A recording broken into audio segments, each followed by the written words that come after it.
Hello everyone, सभी को मेरा नमस्कार। तो स्टूडेंट्स, आज हम बात करने वाले हैं जो Himachal Pradesh board of school education धर्मशाला ने 10th क्लास की मैथमेटिक्स के लिए 10वीं की गणित की परीक्षा के लिए टर्म 2 में जो होने वाली है, जिसके लिए एक टेंटेटिव टाइम सेट किया गया है मार्च और अप्रैल, जैसे कि आप यहाँ पे देख रहे होंगे मार्च और अप्रैल। तो जैसा कि मार्च अप्रैल 2022 मतलब मार्च अप्रैल 2022 में जो टर्म 2 की परीक्षा होने वाली है, जो एग्जामिनेशन होने वाला है, उसकी लिए हमें कैसे स्ट्रेटेजी बनानी है, तो उसके लिए Himachal Pradesh board of school education धर्मशाला ने सिलेबस जारी कर दिया है। तो हम उस सिलेबस के बारे में चर्चा करने वाले हैं। आइए चर्चा करते हैं कौन कौन से चैप्टर्स जो हैं वो इस सिलेबस में रहेंगे, उनमें से हम लोगों ने क्या क्या पढ़ना है, किस तरह का पेपर आएगा, ये सारी बातें हम यहाँ पे करने वाले हैं।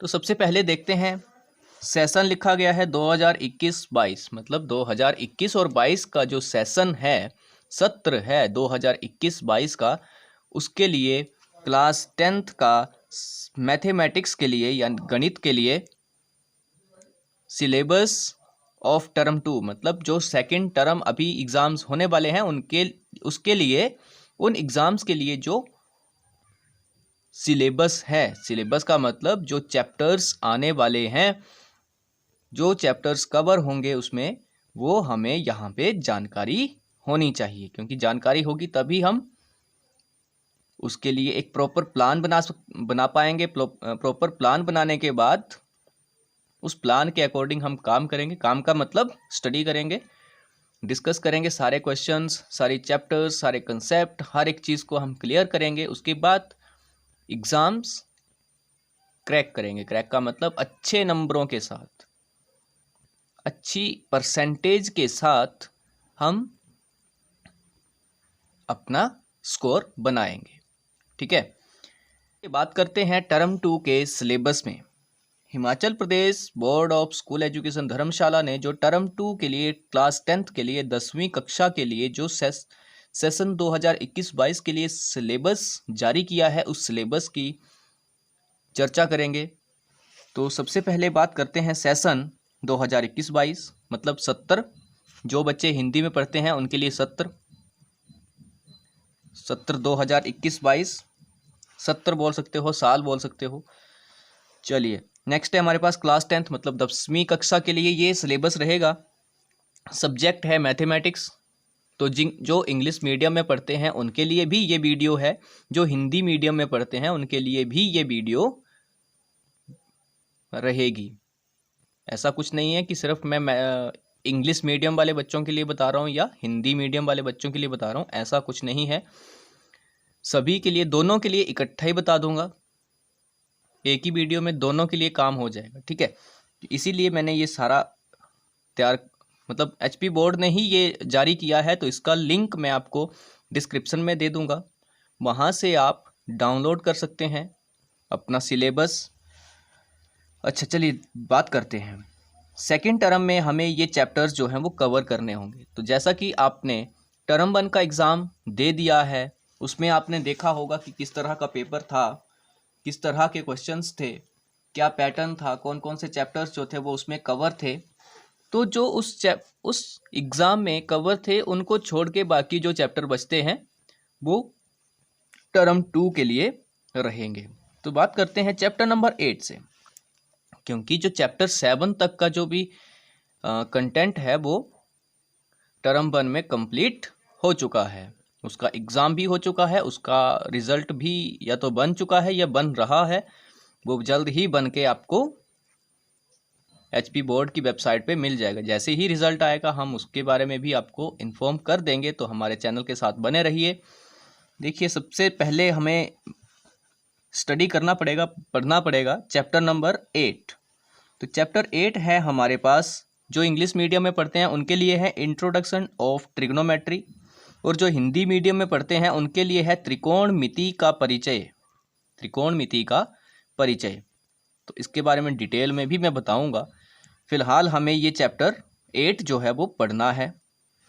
फिर उसके बाद आएगा चैप्टर 9, तो सम एप्लीकेशन ऑफ ट्रिग्नोमेट्री, या हिंदी वालों के लिए त्रिकोणमिति के कुछ अनुप्रयोग। इसका मतलब हो गया कि सबसे पहले तो हम ट्रिग्नोमेट्री के बारे में पढ़ेंगे, इंट्रोडक्शन टू ट्रिग्नोमेट्री। त्रिकोणमिति में हम त्रिकोणमिति के बारे में पढ़ेंगे, उसकी रेशियोज के बारे में पढ़ेंगे, कुछ आइडेंटिटीज़ के बारे में पढ़ेंगे।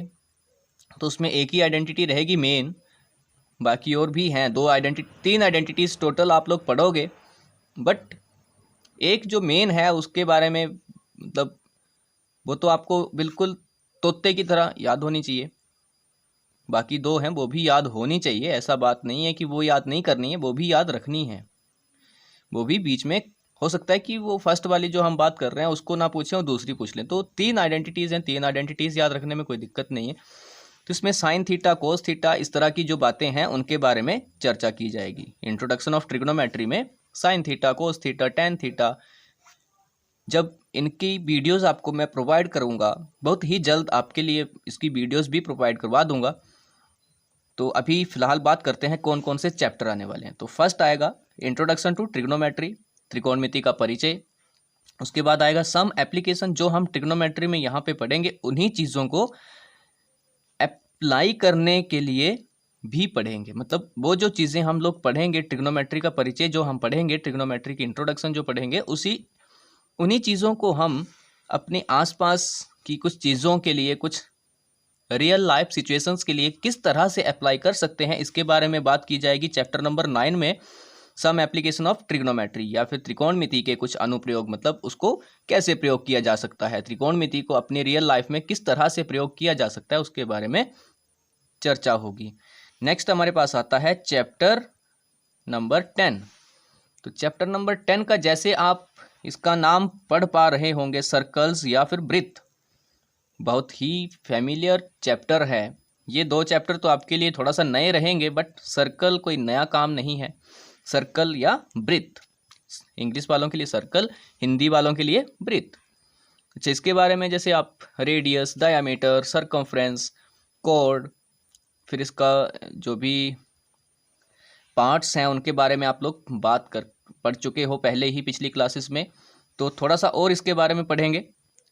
फिर इसी के रिलेटेड एक नया चैप्टर, मतलब एक नेक्स्ट चैप्टर हमारे पास रहेगा, chapter number 12, area related to circles, या वृत्तों से संबंधित क्षेत्रफल। तो यहाँ पे चैप्टर नंबर 10 में, मतलब अध्याय 10 में या चैप्टर 10 में हम सर्कल के बारे में पढ़ेंगे, वृत्त के बारे में पढ़ेंगे, उसकी इंट्रोडक्शन पढ़ेंगे जो 10th क्लास के सिलेबस में बनी हुई है, उस इंट्रोडक्शन में पढ़ेंगे, और साथ में उसके बारे में कुछ और चीज़ें उसकी पढ़ेंगे, जैसे उसकी प्रॉपर्टीज़ या कुछ इस तरह से पढ़ेंगे। उसके बाद उस सर्कल की जो चीज़ें पढ़ेंगे, जैसे segment, major segment, minor segment, sector, minor sector, major sector, इस तरह की चीज़ें हम पढ़ेंगे। फिर उन्हीं की एरियाज़ को भी कैलकुलेट करेंगे चैप्टर 12 में, एरिया रिलेटेड टू सर्कल। तो वृत्तों से संबंधित जो क्षेत्रफल हैं, मतलब वृत्तों से संबंधित जो भी वृत्त के बीच में चीज़ें हम लोग चैप्टर 10 में पढ़ेंगे, चैप्टर 10 में पढ़ेंगे, उन्हीं के बारे में यहाँ पे बात करने वाले हैं। तो नेक्स्ट आता है हमारे पास कंस्ट्रक्शंस। अरे भाई, कंस्ट्रक्शन तो बहुत ही इजी चैप्टर रहेगा, ये हर एक क्लास में आप लोग पढ़ के आ रहे हो।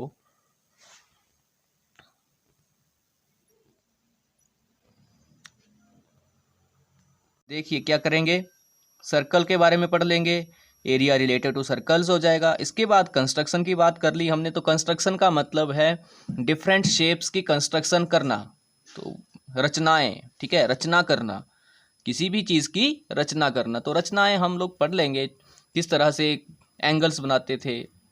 7th में, 8th में हम लोग पढ़ के आ रहे हैं, 7th में पढ़ के आए, 8th में पढ़ के आए, 9th में पढ़ के आए, तो 10th में भी पढ़ लेंगे कंस्ट्रक्शंस, रचना कैसे की जाती है, विभिन्न प्रकार की जो आकृतियां हैं उनको किस तरह से बना सकते हैं, उनके बारे में बात की जाएगी। फिर नेक्स्ट आता है हमारे पास, कंस्ट्रक्शंस की बात हो गई, नेक्स्ट टॉपिक है हमारे पास स्टैटिस्टिक्स, ठीक है, सॉरी, स्टैटिस्टिक्स से पहले हम पढ़ेंगे सरफेस एरिया एंड वॉल्यूम। अरे भाई, सरफेस क्या होता है? ये जो पेज मैंने रखा हुआ है इसका सरफेस, जिस मतलब सतह पे, जिस पोर्शन पे ये सारी चीज़ें लिखी हुई हैं, या क्या है, इस पेज का सरफेस है, पृष्ठ है इसका, पृष्ठीय, पृष्ठ, पेपर को पृष्ठ भी कहते हैं, तो वहाँ से भी आप अंदाज़ा लगा सकते हो। पृष्ठीय क्षेत्रफल, क्षेत्रफल क्या होता है? एरिया। क्षेत्रफल मतलब इस पेपर में हम कितना एरिया, इस वाइट शीट जो है, तो ये वाइट कलर ने कितना एरिया कवर किया हुआ है, कितना पोर्शन रोका हुआ है, उसके बारे में बात की जाएगी। और वॉल्यूम, वॉल्यूम क्या है? कैपेसिटी की बात है, किस किस चीज़ में, किस बर्तन में कितना पानी आ सकता है, कितना दूध आ सकता है, कितनी उसकी कैपेसिटी है, तो वॉल्यूम के साथ उसको हम मेज़र करेंगे। उसके लिए कुछ फॉर्मूलाज के बारे में डिस्कस करेंगे। फिर आता है हमारे पास चैप्टर नंबर 14, तो ये भी कोई नया चैप्टर आपके लिए नहीं है। सरफेस एरिया एंड वॉल्यूम ये भी नया चैप्टर नहीं है। नया चैप्टर सिर्फ और सिर्फ आपके लिए रहेगा introduction to trigonometry and some application of trigonometry. इसके अलावा नया चैप्टर आपके लिए कोई भी नहीं है।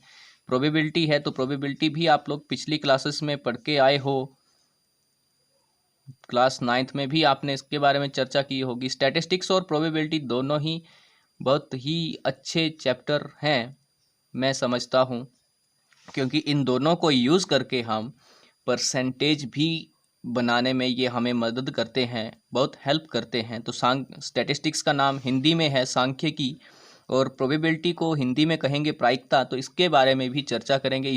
इन सभी चैप्टर्स की वीडियोस जो हैं वो आपको बिल्कुल टाइम टू टाइम मैं अपलोड करूँगा, ताकि आप अपने एग्ज़ाम्स के लिए बहुत अच्छे से प्रिपेयर कर सको, बिल्कुल टाइम से आप अपना सिलेबस भी कंप्लीट कर सको। तो ये तो था कौन कौन से चैप्टर्स आने वाले हैं। अब पेपर किस तरह का आएगा, तो उसके लिए भी इसी जो सिलेबस का एचपी बोर्ड ने जो सिलेबस की डिटेल आपको बताई है, उसी में एक साथ में एक नई चीज़ इन्होंने साथ में ही ऐड कर दी है, क्वेश्चन पेपर पैटर्न। मतलब क्वेश्चन पेपर किस तरह का रहेगा, तो यहाँ पे जो डिस्ट्रीब्यूशन ऑफ मार्क्स किस तरह की रहेगी, मतलब किस तरह के क्वेश्चंस आएंगे, कितने मार्क्स के साथ आएंगे, वो हर एक चीज़ यहाँ पे बता दी गई है ऑलरेडी। तो इसी तरह का पेपर आपको मिलेगा। अच्छा, इस तरह का पेपर कैसे मिलेगा? देखिए, फर्स्ट है, तो फर्स्ट में मतलब डिस्ट्रीब्यूशन की बात कर रहे हैं। Question paper has 2 section 1 and 2। तो जो आपका क्वेश्चन पेपर रहेगा टर्म 2 का, मैथमेटिक्स का, गणित का, उसमें क्या होगा? 2 सेक्शंस होंगे। सेक्शन मतलब खंड, भाग, हिस्सा, ठीक है। 2 हिस्से रहेंगे। 2 हिस्सों में क्या होगा? सेक्शन 1 की बात करें, खंड 1 की बात करें, तो इसमें क्या रहेगा? Objective type, question 1 to question number 20, MCQs मतलब multiple choice questions of 1 mark each with 3 options, sorry there नहीं है, 3 options provided. Question number section 1 में क्या रहेगा? खंड भाग 1 में या भाग 1 में रहेगा आपके पास, या भाग अ या भाग क, कुछ ऐसा आप पेपर में देखने को मिल जाएगा आपको। तो वो जो पहला भाग रहेगा, उस पहले भाग में 20 क्वेश्चन रहेंगे टोटल। कितने क्वेश्चंस रहेंगे? Total 20 question. और वो 20 के 20 क्वेश्चन किस तरह के होंगे? सारे के सारे मल्टीपल चॉइस क्वेश्चंस होंगे। ऑब्जेक्टिव टाइप का मतलब हो गया कि आपको उसमें ढूंढना है, ऑब्जेक्ट करना है। ऑब्जेक्ट का मतलब आपको ये बताना है कि कौन सी ऑप्शन सही है। तो ऑब्जेक्टिव टाइप का मतलब हो गया कि ऑप्शनल जो क्वेश्चंस के आंसर होंगे, ऑप्शंस होंगी, उसमें ऑप्शन से आपको टिक करना होगा। तो MCQs होंगे। हर एक MCQ जो है वो 1 नंबर का रहेगा, ऑफ 1 मार्क ईच मतलब 1 नंबर का रहेगा। और साथ में क्या होगा? With 3 options provided. और हर एक क्वेश्चन के साथ में 3 ऑप्शंस जो हैं वो प्रोवाइडेड होंगी, मतलब पेपर में बनी हुई होंगी, वहाँ से आपने टिक करना है। तो वो टिक करने के लिए भी आपको हम बताएंगे कैसे, उसके लिए भी आपकी प्रैक्टिस करवाएंगे। अच्छा, नेक्स्ट आएगा हमारे पास सेक्शन 2। तो सेक्शन 2 या भाग 2 जो है वो सब्जेक्टिव टाइप का रहेगा। सब्जेक्टिव टाइप का मतलब हो गया कि उसमें आपको उसके उत्तर जो हैं या आंसर जो हैं वो लिखने पड़ेंगे। वो लिख करके सॉल्व किए जाएंगे, सॉल्व करने पड़ेंगे, हल करने पड़ेंगे। लिख लिख के हल करने पड़ेंगे। ऐसा नहीं है कि टिक कर दिया बात हो गई। बात यहाँ पे वो 20 क्वेश्चन जो हैं वो इन सभी चैप्टर्स से मिला करके बनेंगे। तो बहुत अच्छे अच्छे क्वेश्चंस जो हैं वो NCERT और HP बोर्ड ने बने हुए हैं बुक्स में जो कंटेंट है उसको अगर आप बिल्कुल अच्छे से समझ लेते हो कि किस बारे में आपको बताया जा रहा है, अगर वो कंसेप्ट आप क्लियर कर लेते हो तो आपको किसी भी प्रकार का मल्टीपल चॉइस क्वेश्चन हो, सब्जेक्टिव हो, ऑब्जेक्टिव हो, कुछ भी हो, आप उसको हल करने में सक्षम होंगे। और अगर मेरे साथ बने रहे तो मैं आप सभी को ये भरोसा दिलाता हूँ कि आप बहुत अच्छे नंबरों के साथ अपना स्कोर बना पाओगे। तो उसके लिए जुड़े रहिए चैनल के साथ, और वीडियोस जैसे ही आपको आती हैं वैसे ही देखते चलिए। अगर कोई आपको चीज़ में कन्फ्यूज़न रहता है तो आप कमेंट करके बात कर सकते हो। मैंने अपना कॉन्टैक्ट भी अपने चैनल की जो डिस्क्रिप्शन है अबाउट में जाके आप वहाँ से मेरा नंबर भी ले सकते हो, या फिर ईमेल भी मैंने उसमें ऐड कर रखी है। हाँ, एक बात और है कि लाइव क्लासेस की अगर आप ज़रूरत समझते हो तो वहाँ से भी मैं आपको शेयर कर सकता हूँ। उसके लिए मैं टीचमेंट यूज़ करता हूँ। टीचमेंट में मैं लाइव क्लासेस के लिए भी अपना सेशन स्टार्ट कर रहा हूँ बहुत जल्दी। तो अगर कोई लाइव क्लासेस के लिए पढ़ना चाहे तो वो कमेंट में बता सकता है। सेक्शन 2 है सब्जेक्टिव टाइप। इसमें कितने क्वेश्चंस रहेंगे, उसमें से कितने क्वेश्चन आपको करने हैं, कितने नंबर्स के साथ रहेंगे, वो बात कर लेते हैं। तो सेक्शन 2 सब्जेक्टिव टाइप रहेगा। उसमें आपको लिख के उत्तर देने पड़ेंगे, मतलब सॉल्व करके आपको बताना पड़ेगा कि इस तरह से इसका हल जो है वो निकाला जाएगा या सॉल्यूशन जो है वो ढूंढा जाएगा, फाइंड आउट किया जाएगा। तो बात करते हैं। इसमें रहेंगे 3 parts, part A, part B, part C. मतलब यहाँ पे भी कुल मिला के 3 भाग रहेंगे। सेक्शन 2 के भाग, खंड 2 के भाग रहेंगे 2 भाग, 3 हिस्से रहेंगे, सॉरी 2 नहीं, इसके 3 हिस्से रहेंगे। जिसमें पार्ट ए होगा जिसमें कुल 7 क्वेश्चन होंगे, question number 1 to question number 7। Total 7 question होंगे और हर एक क्वेश्चन के लिए 2 नंबर जो हैं वो बोर्ड ने डिसाइड किए हुए हैं। Each question carry 2 marks, each carry 2 marks, मतलब हर एक क्वेश्चन के लिए 2 नंबर रहेंगे। अच्छा, एक चीज़ और आपको यहाँ पे फ्रीडम दे रखी है, आज़ादी दे रखी है कि डू एनी 4, कोई 4 क्वेश्चंस जो हैं वो आपने करने हैं। 7 होंगे, 7 में से 4 करने हैं। तो 4 का मतलब यहाँ से देखिए, सेक्शन फर्स्ट में आपको 20 में से 20 मार्क्स मिलेंगे, और सेक्शन 2 में पार्ट ए से 2 मार्क्स का एक क्वेश्चन ठीक करने पे आपको 2 नंबर मिलेंगे, 2 मार्क्स मिलेंगे। तो टोटल 7 है, 7 में से आपको 4 करने हैं। इसका मतलब कि 4 2 जा 8 या 4 दूनी 8। तो कुल यहाँ से आपको 8 नंबर जो हैं वो मिलने वाले हैं पार्ट ए से। ठीक है, पार्ट ए से आपको 8 नंबर मिलने वाले हैं। बात करते हैं पार्ट बी की, जो इसका दूसरा भाग रहेगा। उसमें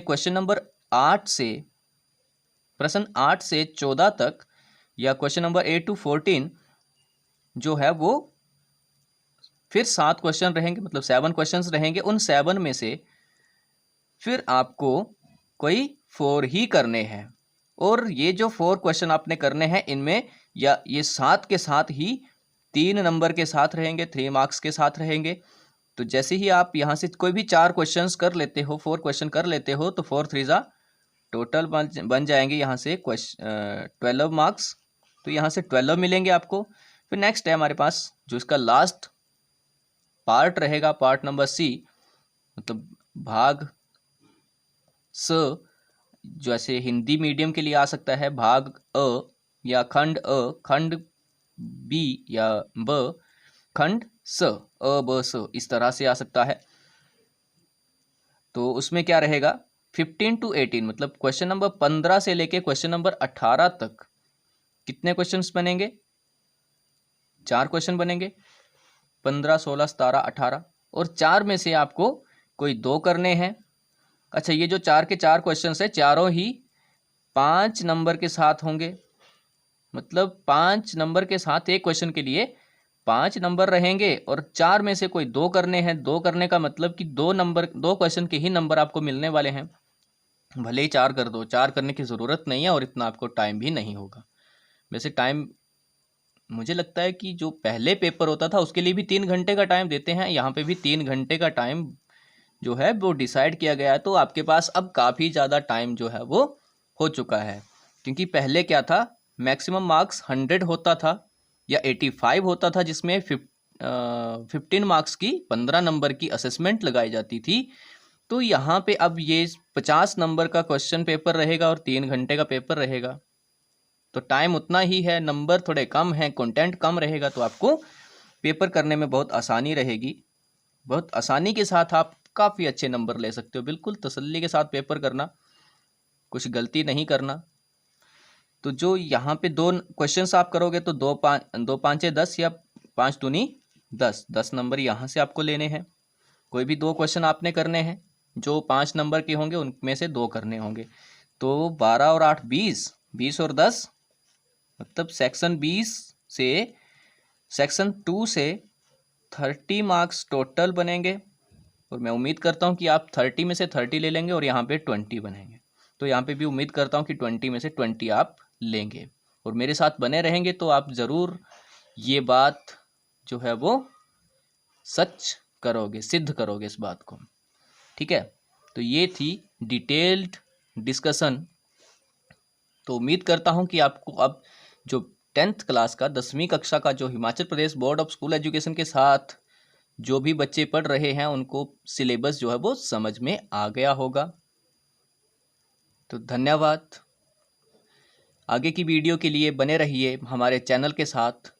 ज़्यादा से ज़्यादा अपने दोस्तों के साथ शेयर करिए, अपने क्लासमेट्स को बताइए कि अब चिंता करने की कोई ज़रूरत नहीं है, सिलेबस के बारे में बता दिया गया है इस चैनल में। और जल्द ही आपको ऑलमोस्ट डेली आपको वीडियोस जो है वो मिलना शुरू हो जाएंगी।